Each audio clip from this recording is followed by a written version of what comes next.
ഇന്ന് നമുക്ക് ഈ കപ്പ് കേക്കിൻ്റെ ഡിസൈൻ എങ്ങനെയാണ് ചെയ്തതെന്ന് നോക്കിയാലോ. അപ്പോൾ ആദ്യം തന്നെ ഞാൻ 3 കപ്പ് കേക്ക് റെഡിയാക്കി വെച്ചിട്ടുണ്ട്. അതിലേക്ക് യെല്ലോ കളർ ആഡ് ചെയ്ത ക്രീം കുറച്ചൊന്ന് അപ്ലൈ ചെയ്ത് കൊടുക്കുന്നുണ്ട്. നമുക്കൊന്ന് ആ ഒരു ഫ്ലവർ ചെയ്യാനുള്ള ഈസി ആവാൻ വേണ്ടിയിട്ടാണ് കേട്ടോ.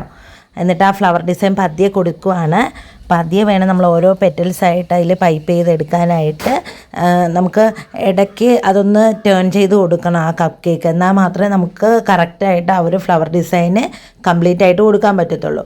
ആദ്യത്തെ ആ ഒരു ലെയർ നമ്മൾ ഫിനിഷ് ചെയ്തിട്ടുണ്ട്. അടുത്ത സെക്കൻഡ് ലെയറും കൂടെ കൊടുത്താലേ നമ്മുടെ കപ്പ് കേക്കിന് ആ ഒരു നല്ലൊരു ലുക്ക് കിട്ടത്തുള്ളൂ, ആ ഒരു ഫ്ലവറിൻ്റെ ലുക്ക് കിട്ടാനായിട്ട്. അപ്പോൾ നമ്മൾ രണ്ടാമത്തെ ലെയറും കംപ്ലീറ്റ് ചെയ്തിട്ടുണ്ട്. ഇനി ഇതിലേക്ക് നമുക്ക് ഷുഗർ ബോൾസ് ഇടാറുണ്ട്. ആദ്യം നമുക്ക് 3 കപ്പ് കേക്കും ഒരേപോലെ ആദ്യം സെറ്റ് ചെയ്തെടുക്കാം. അപ്പോൾ രണ്ടാമത്തെ കപ്പ് കേക്കിലും ഞാൻ അതുപോലെ ചെയ്യുന്നുണ്ട്. നിങ്ങളൊന്നും കൂടെ അത് ശ്രദ്ധിച്ച് നോക്കിക്കോളൂ. നമുക്ക് ഇടയ്ക്കിടയ്ക്ക് ആ ഒരു നോസിലൊന്ന് ക്ലീൻ ചെയ്ത് കൊടുത്താൽ നമുക്ക് കുറച്ചും കൂടി എളുപ്പമായിരിക്കും. പതിയെ ഓരോ പെറ്റൽസായിട്ട് നമ്മൾ ചെയ്യുക. മുകളിൽ നിന്ന് താഴത്തോട്ട് പതിയെ ഒന്ന് നമുക്ക് ആ ഒന്ന് ജസ്റ്റ് ഒന്ന് പൈപ്പ് ചെയ്ത് കൊടുത്താൽ മതിയാവും. ടിഷ്യൂ പേപ്പർ ഇട്ട് ഇടയ്ക്കിടയ്ക്ക് ഒന്ന് ക്ലീൻ ചെയ്ത് കൊടുത്താൽ നമ്മുടെ പെറ്റൽസ് നല്ല ക്ലീൻ ആയിട്ട് കിട്ടും കേട്ടോ. അതുകൊണ്ടാണ് ഞാൻ ഇടയ്ക്കൊന്ന് വൈപ്പ് ചെയ്ത് കൊടുക്കുന്നത്.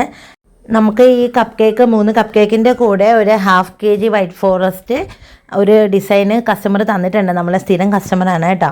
അപ്പോൾ ആ ഒരു സിമ്പിളായിട്ടുള്ള ആ ഒരു കേക്കും കൂടി നമ്മൾ ഈ കൂട്ടത്തിൽ റെഡിയാക്കിയിട്ടുണ്ടായിരുന്നു. അതിൻ്റെ വീഡിയോ ഞാൻ ഓൾറെഡി അപ്ലോഡ് ചെയ്തിട്ടുണ്ട്, അതിൻ്റെ ഡിസൈൻ വീഡിയോ. ജസ്റ്റ് നമ്മൾ ഇവിടെ ഈ വീഡിയോയിൽ ആ കേക്ക് നമ്മൾ ജസ്റ്റ് ഒന്ന് ക്രം കോട്ട് ചെയ്ത കേക്കിനെ എങ്ങനെയാണൊന്ന് യെല്ലോ ഫുഡ് കളറ് ആഡ് ചെയ്ത ക്രീം യൂസ് ചെയ്ത് ഒന്ന് കവർ ചെയ്ത് നമ്മൾ അതിൻ്റെ ഒരു ഷാർപ്പ് എഡ്ജോടുകൂടി അത് ഫിനിഷ് ചെയ്യുന്നതെന്നൊന്ന് കാണിക്കുന്നുണ്ട് കേട്ടോ. അറിയാത്തവർ ജസ്റ്റ് ഒന്ന് കണ്ടു നോക്കുക. അപ്പോൾ നമ്മുടെ 3 കപ്പ് കേക്ക്സും ഇവിടെ ഫിനിഷ് ആയിട്ടുണ്ട്. നല്ല ഭംഗിയുണ്ട് കേട്ടോ കാണാനായിട്ട്. നമ്മുടെ ഏത് നോസിലാണ് ഇതിന് യൂസ് ചെയ്തതെന്ന് നിങ്ങൾക്കൊരു ഡൗട്ട് ഉണ്ടാവും. നമുക്ക് 100-44 എന്ന് പറയുന്ന ഈ ഒരു നോസിലാണ് കേട്ടോ ചെയ്തേക്കുന്നത്. അതിൻ്റെ തൊട്ടടുത്ത് വെച്ചിരിക്കുന്ന 124 എന്ന് പറയുന്ന ആ നോസിലാണ് ഞാൻ ചില ഫ്ലവേഴ്സിനൊക്കെ കൂടുതലും യൂസ് ചെയ്യാറുള്ളത്. അതും കൂടി ജസ്റ്റ് ഒന്ന് കാണിച്ചെന്നേ ഉള്ളൂ. അപ്പോൾ നമ്മൾ ക്രം കോട്ട് ചെയ്ത് സെറ്റായ കേക്കാണ്. അതൊന്ന് കവർ ചെയ്തെടുത്തിട്ടുണ്ട്. നമ്മളൊരു സ്പാച്ചുലയും ഒരു സ്ക്രേപ്പറും യൂസ് ചെയ്തിട്ടാണ് അതൊന്ന് ഫിനിഷ് ചെയ്ത് ആ ഒരു ഷാർപ്പ് എഡ്ജ് ആക്കി എടുക്കാൻ മാക്സിമം ട്രൈ ചെയ്യുന്നത്. ഇടയ്ക്ക് ചെറിയ ചൂടുവെള്ളത്തിൽ നമ്മൾ ആ സ്പാച്ചുല ഒന്ന് ഡിപ്പ് ചെയ്തെടുക്കും കേട്ടോ, നന്നായിട്ടൊരു ഫിനിഷിങ് കിട്ടാൻ വേണ്ടിയിട്ട്.